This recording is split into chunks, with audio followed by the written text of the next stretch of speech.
Ako si Danizel Lopez, hatid sa inyo ang mga pinakamainit na balita sa bansa. Dito sa News Force. Sa ulo ng mga balita, DMW walang naiulat na OFW na nasugatan sa matinding pagbaha sa Indonesia. DFA nilinaw na walang mataas na opisyal ng Administrasyong Marcos ang nakipagsundo sa China ukol sa West Philippine Sea. PBBM ipinag-utos ang reorganisasyon ng mga water-related agency para tugunan ang kakulangan sa supply ng tubig. Mas maagang oras ng pagboto nais isulong ng COMELEC. 8 miyembro ng CCP-NPA sumuko. Filipino boxers nagkamit ng tansong medalya sa 2024 ASBC Asian U22 and Youth Boxing Champ. Patas at pantay na balita, komprehensibong ulat para sa pulso ng masa. Ito ang News Force. Magandang balita dahil inihayag ng Department of Migrant Workers o DMW na walang naiulat na mga overseas Filipino workers o OFWs na namatay o nasugatan matapos ang matinding pagbaha sa Indonesia kamakailan.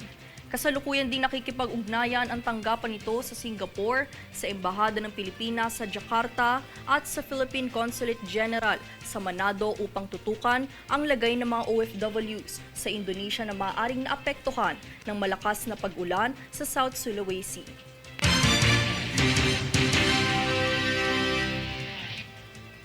Itinaas ng Philippine Health Insurance Corporation o PhilHealth ang Z-Benefit Package nito para sa mga pasyente ng breast cancer mula sa dating 100,000 piso patungo sa mahigit 1 milyong piso.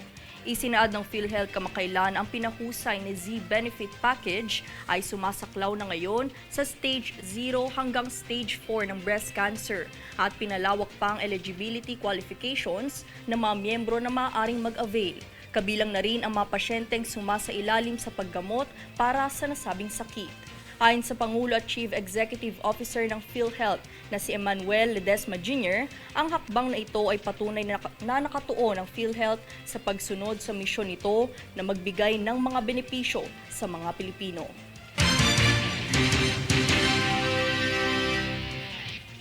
Pabatid sa publiko, peke ang kumakalat na Facebook group na nagngangalang DSWD and 4Ps Update kung saan naglabas ng pahayag ang Department of Social Welfare and Development o DSWD ukol dito. Ating niyang kumpirmahin sa ulat na ito. Kumpirmadong peke ang kumakalat na social media Facebook o FB group ng Department of Social Welfare and Development o DSWD na nagngangalang DSWD and 4Ps Update. Ito'y matapos magpaskil ng DSWD sa Facebook page nito ng abiso sa publiko na nagsasabing huwag magpapaloko sa mga nasabing post na ginagamit ang pangalan ng departamento. Ang pekeng FB group ay mayroon ng mahigit 300,000 miyembro kung saan ayon sa DSWD ay marami-rami na rin ang nabiktima dahil sa maling impormasyon na kinakalat nito. Pinaalalahanan din nito ang publiko na huwag basta-basta magpipindot ng anumang link mula sa hindi mapagkakatiwalaang source dahil maaari itong magdala ng panganib sa personal na impormasyon. Patuloy din ang paalala ng kagawaran na sumubaybay lamang sa opisyal na Facebook page nito para sa anumang update. Danizel Lopez nag-uulat para sa One Media Network.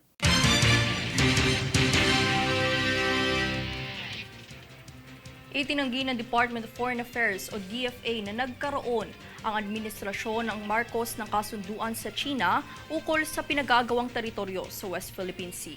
Para sa detalye, narito si Francis Riudique. Sa isang inilabas na pahayag ng Department of Foreign Affairs, nilinaw nito na ang presidente lamang ng Republika ang maaaring mag-aproba ng kasunduan na patungkol sa West Philippine Sea. At pagtitiyak ng DFA, walang sino man sa matataas na opisyal ng gabinete ng Administrasyong Marcos ang pumasok sa kasunduan ukol sa pinag-aagawang teritoryo. Wala umanong record o dokumento ang nag-e-exist sa pamahalaan sa kahit anumang kasunduan ukol rito. Inilabas ang pahayag na ito bunsod ng isiniwalat ng China Embassy na new model o kasunduan ng China at Pilipinas sa West Philippine Sea. Katulad ng DFA, itinanggi rin ito ng Armed Forces of the Philippines, Department of National Defense at National Security Council. Ayon sa AFP, hindi na umano ikinagulat ng ahensya ang pagkakadawit nito sa pahayag ng China. Dagdag pa nito, hindi na dapat umanong patulan ang ganitong ipinapakalat na maling impormasyon ng China. Samantala, kamakailan ay nilinaw ni Pangulong Ferdinand Marcos Jr. na sa diplomatikong pamamaraan ito ireresolba ng pamahalaan at hindi sa paggamit ng water cannon. Francis Riudique, nag-uulat para sa One Media Network.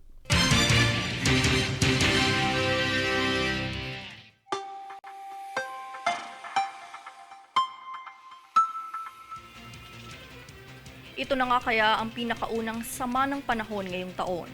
Sa ating ulat panahon, isang low pressure area ang posibleng mabuo o makapasok sa loob ng Philippine Area of Responsibility sa katapusan ng linggo. Ito ay ayon sa ulat ng Philippine Atmospheric, Geophysical and Astronomical Services Administration o PAGASA na maaaring makaapekto sa ilang bahagi ng Mindanao ngayong weekend. Sa kasalukuyan, tanging easterlies pa lamang ang umiiral sa bansa. Partikular ang epekto nito sa Metro Manila at natitirang bahagi ng bansa.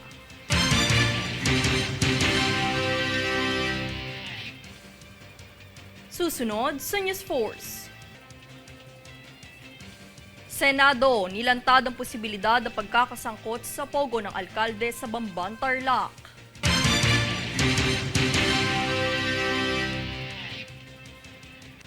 DOT, itinataguyod ang bansa bilang isang Muslim-friendly destination.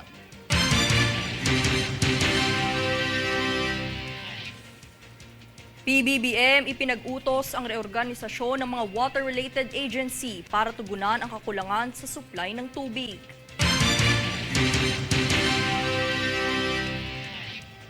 Manatiling nakatutok para sa higit pang mga balita sa pagbabalik ng News Force.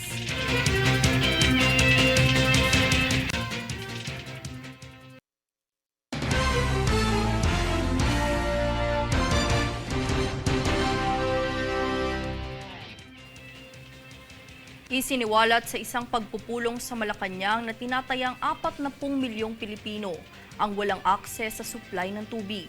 Direktiba ni Pangulong Ferdinand Bongbong Marcos Jr. bigyang pansin ang pagiging epektibo ng mga water-related agency. Francis Riudique para sa kabuuang detalye. Bukod sa kakulangan ng supply ng tubig, isa pang mas malalang problema ay ang mga Pilipinong walang formal na akses dito. Ito ang isa sa pinagtuunan ng pansin sa isang pagpupulong sa Malacanang. Dito ay isiniwalat na tinatayang 40 milyong Pilipino ang walang formal na akses sa supply ng tubig. Pagigihit ni Pangulong Ferdinand Marcos Jr., national issue ang supply ng tubig, kaya naman kailangan solusyonan ito sa national scale.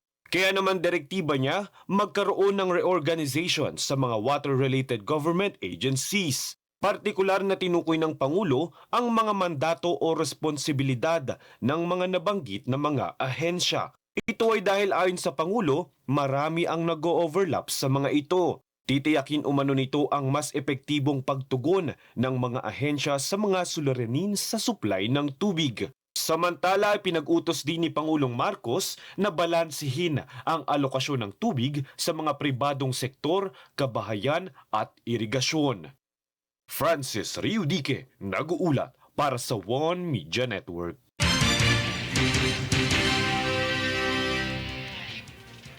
Sa ibang balita ay sinisiyasat sa Senado ang pagkakasangkot ng alkalde ng Bamban, Tarlac sa Pogo dahil sa mga ebidensyang nakalap sa mga krimeng naganap sa kanilang lugar. Ang buong ulat tunghayan mula kay Jade Buhoy. Ikinabahala ni Senadora Risa Ontiveros ang alarmang inanunsyo ng Presidential Anti-Organized Crime Commission ukol sa ulat na ang Pilipinas ay isa sa mga bansang pinakamabilis pugaran ng scam sa mundo, kung saan ang mga investigasyon sa international cyber fraud at scam ay madaling matuntun sa bansa. Ayon kay Ontiveros, hindi niya mapigilang mabahala ukol sa mga intel at mga ahensyang nakaantabay sa alarmang batid ng mga lugar na nakapalibot sa EDCA sites na siyang binili ng mga Chinese national gamit ang Filipino identity documents. Dagdag pa niya, ka-question-question umano ang personal na impormasyong prenesenta ng alkalde sa Bamban, Tarlac na si Alice Guo dahil sa walang tala ng paaralang kanyang kinagisnan at ospital ng kapanganakan, pati na rin ang alegasyon sa permanenteng address kung nalululuyan ba ito kasama ang mga kamag-anak. Sa pagdinig na ito, nanawagan na rin ang senador sa Pangulo ukol sa paggawa ng hakbang laban sa mga krimeng banta sa pambansang seguridad at pagbabawal ng pogo sa bansa. Bagamat nagpahayag na ang alkalde na wala siyang kahit anong uri ng koneksyon sa pagpapatakbo ng pogo sa kanilang lugar, nagpahayag ang buong komite ng Senado sa pagsusumite ng SALN at SOSE ni Mayor Alice Guo upang malinaw ang kanyang kaugnayan sa pogo. Jade Buhoy, nag-uulat para sa One Media Network.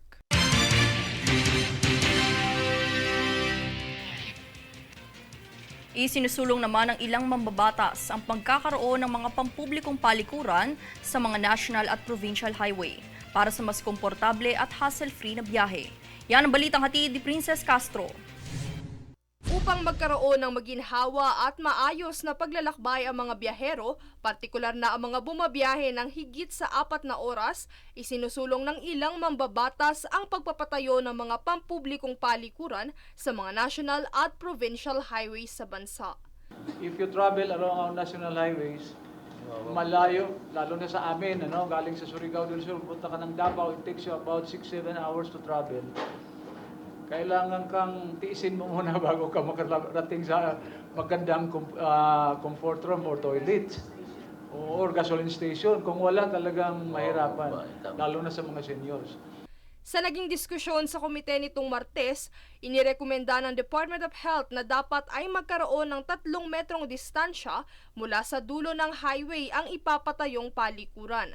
Dagdag pa rito ay suhestyon din ng kagawaran na ang maintenance ng mga palikuran na itatayo sa national highways ay dapat na pangasiwaan ng mga national agency habang ang maintenance naman ng mga palikuran sa provincial highway ay sa ilalim ng local government units. Bukod dito ay hiniling din ng mga representatibo ng DOH ang pagkakaroon ng mga gender restroom sa panukalang batas na ito nang sa gayon ay maging ligtas ito na lugar na malayo sa karahasan at diskriminasyon para sa komunidad ng LGBTQIA+.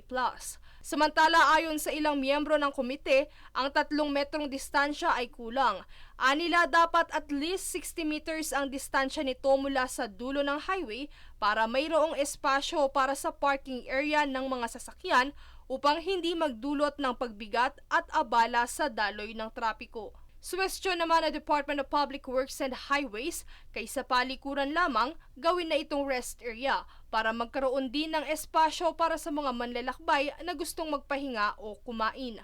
Bagamat ito'y inaprubahan na, dadaan pa ito sa ilang mga pagdinig upang repasuhing mabuti ang mga suwestyon sa unang pagbasa.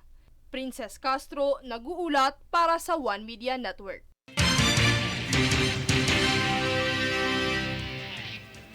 Dininig sa Kongreso nitong Martes ang mga panukalang batas na layong magtatag ng Technical Working Group para sa 10 taong Master Plan of Flood Management sa Metro Manila, Pampanga, Bulacan at Bataan. Kabilang na ang ilang mga rehabilitasyon at pagsasaayos sa mga daan at tulay sa ilang probinsya sa bansa. Princess Castro nagbabalik. Aprobado na nitong Martes ang mga substitute bill at mga resolusyon na inihain sa Komite ng Public Works and Highways para sa Technical Working Group ng 10 taong Master Plan ng Flood Management at iba pang kaugnay na panukala. Ito ay matapos ang naging pagdinig ng komite kung saan tinalakay ang mga sumusunod na panukalang batas na nauugnay sa pagkukumpune sa daluyan ng tubig sa Metro Manila at ilang lalawigan sa bansa. Samantala, nagkaroon ng bahagyang diskusyon hinggil sa panukalang Integrated Flood Prevention, Control, Defense and Management System para sa Metro Manila at karatig na lalawigan. Inusig sa naging pagpupulong ang pondong inilalaan ng DPWH sa Metro Manila kung saan nabanggit ni Committee Chair at Surigao del Sur 1st District Representative Romeo Momo Sr. na higit na mas kailangan ng mga probinsya ang malaking alokasyon ng pondo dahil marami na mga ahensya ang nangangasiwa sa kamay nilaan. Gayunpaman, dinipensahan naman ito ng ilang mga kinatawan ng DPWH kung saan anila ang implementasyon ng mga proyekto ay yearly basis at hindi naman ito biglaan. Sinabi rin ni Engineer Alex Bote, Officer in Charge, Director ng DPWH, ang kahalagahan ng proyektong ito. Flood control prevention and this defense play a vital role in protecting lives and properties. Also the infrastructure and the environment while also promoting social, economic, and climate resilience in communities around. Matapos ang ilang diskusyon ay napagpasyahan ng pinuno ng komite na aprubahan ang mga panukala at iaakyat na ito sa ikalawang pagbasa upang kuhanin naman ang iba pang panig ng ilang mga ahensya na nauugnay rito. Sa iba pang mga panukalang proyekto, aprobado na rin sa unang pagbasa ang House Bill 604, 1185 at 5787 na layong isaayos ang mga daan at tulay sa ilang probinsya sa bansa. Dahil dito, pinayagan ang pagtatatag ng isang technical working group na pamumunuan ni Bohol 1st District Representative Edgar Chato para pagsamasamahin ang mga panukalang batas na ito. Samantala, ang naging pagdinig ay dinaluhan at sinuportahan ng Department of Public Works and Highways, Department of Health, Department of Budget and Management, Department of Interior and Local Government at Department of Tourism. Princess Castro, nag-uulat para sa One Media Network.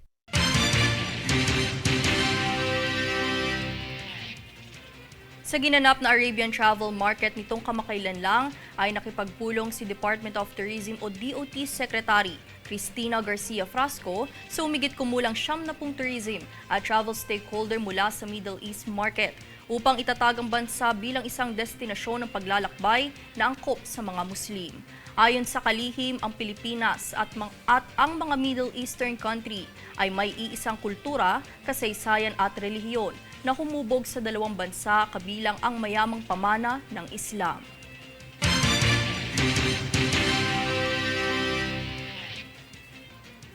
Nag-anunsyo ang Department of Agriculture o DA ukol sa benepisyong makukuha ng mga magsasaka at mangingisda ng Iloilo City sa inilunsad na Farm to Market Road Network Plan ng Bureau of Agricultural and Fisheries Engineering. Ayon kay House Speaker Martin Romualdez, ang proyektong ito ay naglalayong makapagpaigting ng kaunlaran sa mga probinsya sa pagpapatayo ng mga infrastruktura na makakapagpabili sa proseso ng kalakalan sa pagitan ng mga mangingisda, magsasaka at mga mamimili. Ang kalsadang proyekto ng ahensya ay may lawak na higit sa 60,000 kilometro na magsisimulang buuin sa taong 2025 at pinaplanong matapos sa loob ng 5 taon.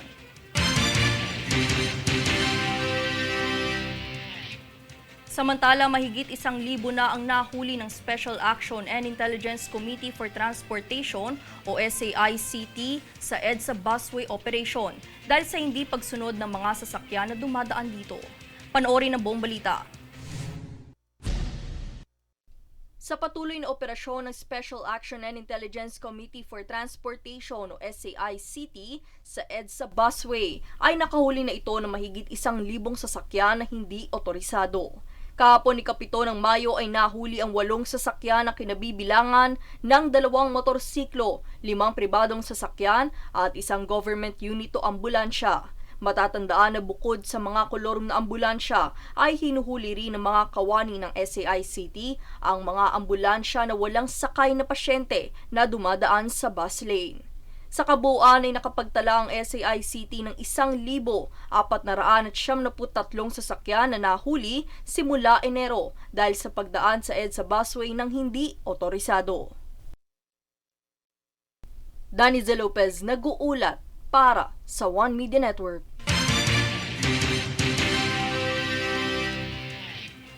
Ayon kay Commission on Elections o COMELEC Chairman George Garcia, nais ng ahensya na maisulong ang maagang pagboto para sa mga senior citizen, buntis at persons with disabilities o PWDs. Ito'y upang maiwasan ng mga botante ang sobrang exposure sa mainit na panahon. Anya, hahayaan nila ang mga kabilang sa vulnerable sectors na bumoto mula alas 5 hanggang alas 7 ng umaga. Ngunit kung ayaw ng mga botante na bumoto sa itinakdang oras, ay maaari pa rin silang bumoto sa susunod na araw. Bukod dito, plano rin ng komisyon na payagan ang pagboto sa mga air-conditioned malls.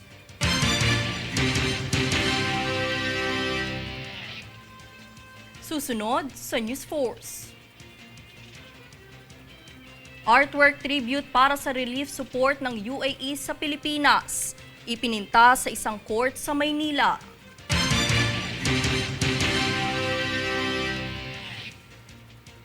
Walong miyembro ng CCP-NPA sumuko.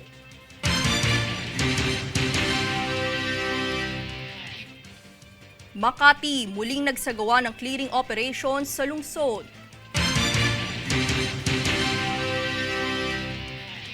Manatiling nakatutok para sa higit pang mga balita sa pagbabalik ng News Force.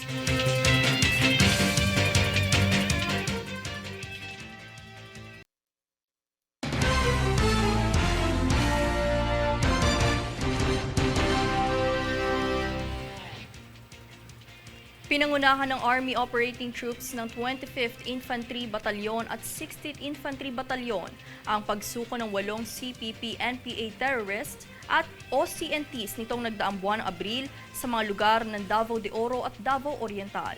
Ang mga nasabing sumuko ay nagmula sa Dismantled Guerrilla Front 33, Dismantled Pulang Bagani Command 5, Dismantled Regional Headquarters ng Southern Mindanao Regional Committee at Dismantled Guerrilla Front 2. 5 high-powered firearms at 4 na improvised explosive devices naman ang kasabay na isinuko ng mga ito.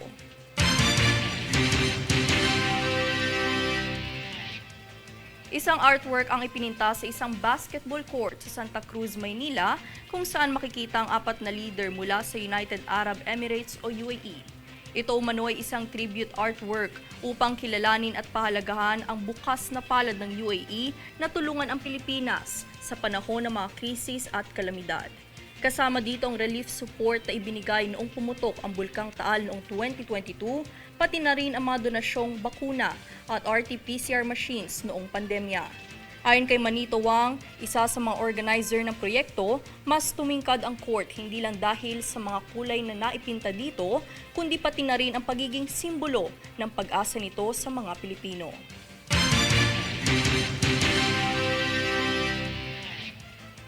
Magandang balita para sa mga nagnanais makagawa ng teknolohiyang nagpapaandar sa mga robot sa pamamagitan ng programming, inanyayahan ng Philippine Space Agency o PhilSA na lumahok sa ika-5 taon ng Kibo Programming Challenge. Ang mga hakbang at detalye tunghayan sa istorya ni Jade Buhoy. Ikaw ba'y nagnanais na makagawa ng robot gamit ang teknolohiyang programming sa International Space Station o ISS? Kung gayon, huwag nang magpahuling lumahok sa ika-5 Kibo Robot Programming Challenge o Kibo RPC ngayong taon. Ang Kibo RPC ay inorganisa ng Japan Aerospace Exploration Agency o JAXA sa bansa, kung saan ang PhilSA o Philippine Space Agency ay muli na namang magsasagawa ng RPC na siyang matuturing na programang pang-edukasyon sa mga mag-aaral upang mahubog ang kanilang kakayahan sa programming na makapagpagalaw o palipad ng robot sa larangan ng aerospace na siyang maaaring magdala sa kanilang pangarap patungong ISS. Kaya naman simulan ng magplano kasama ang inyong mga kagrupong lalahok sa hamong ito. Maaaring magkaroon ng 3 hanggang 8 miyembro ang bawat grupo ng mag-aaral mula elementarya hanggang graduate students. Tandaan, basahin muna ang guidelines sa kanilang opisyal na website bago mag-register sa kanilang online form na maaaring ma-access sa pamamagitan ng QR code na naka-flash sa inyong mga TV screen. Matapos mag-submit ng form, tumungo sa website na natanggap sa inyong email mula sa JAXA at simulan na ang gumawa ng program kapag tapos nang mabasa ang manual. Dito maaari nang i-upload ang nagawang program na siyang itetest sa kanilang simulator.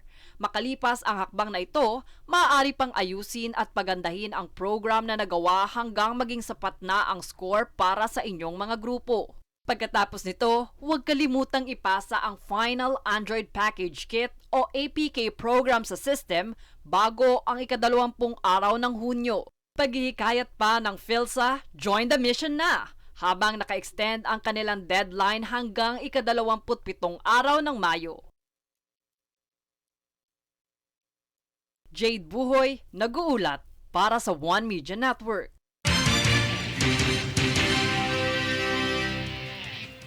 Sa pagpapanatili naman ng kalinisan sa lungsod ng Makati ay muli nitong isinagawa ang sidewalk clearing operations sa ilang barangay. Kabilang narito ang Barangay San Antonio, Barangay Olympia, Barangay Pio del Pilar, Barangay Tejeros at Barangay Palanan na pinangunahan ng Department of Environment Services at Makati Action Center. Patuloy din ang pagpapaalala nito sa mga Makatizen na maging disiplinado sa pagsunod sa mga alituntunin ng kalye at kalsada.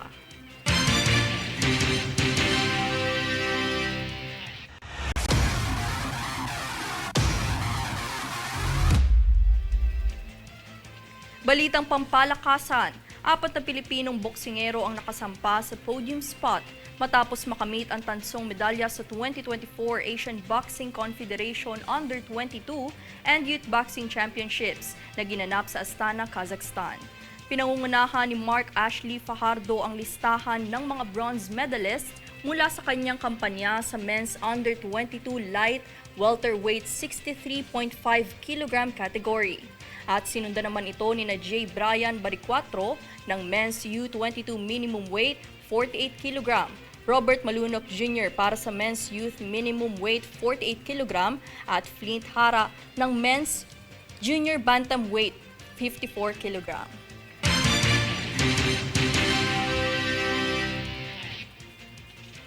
At narito ang recap ng mga nagbabagang balita ngayon. Sa ulo ng mga balita, DMW walang naiulat na OFW na nasugatan sa matinding pagbaha sa Indonesia. DFA nilinaw na walang mataas na opisyal ng Administrasyong Marcos ang nakipagsundo sa China ukol sa West Philippine Sea. PBBM ipinag-utos ang reorganisasyon ng mga water-related agency para tugunan ang kakulangan sa supply ng tubig.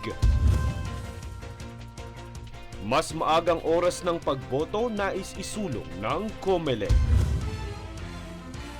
8 miyembro ng CCP-NPA sumuko. Filipino boxers nagkamit ng tansong medalya sa 2024 ASBC Asian U22 and Youth Boxing Champ. Patas at pantay na balita, komprehensibong ulat para sa pulso ng masa. Ito ang News Force. At yan ang pinakamainit na mga balita ngayong araw. Manatiling nakatutok sa aming mga ulat at updates sa aming Facebook page, facebook.com/OneMediaNetwork. Ako si Danizel Lopez at ito ang News Force.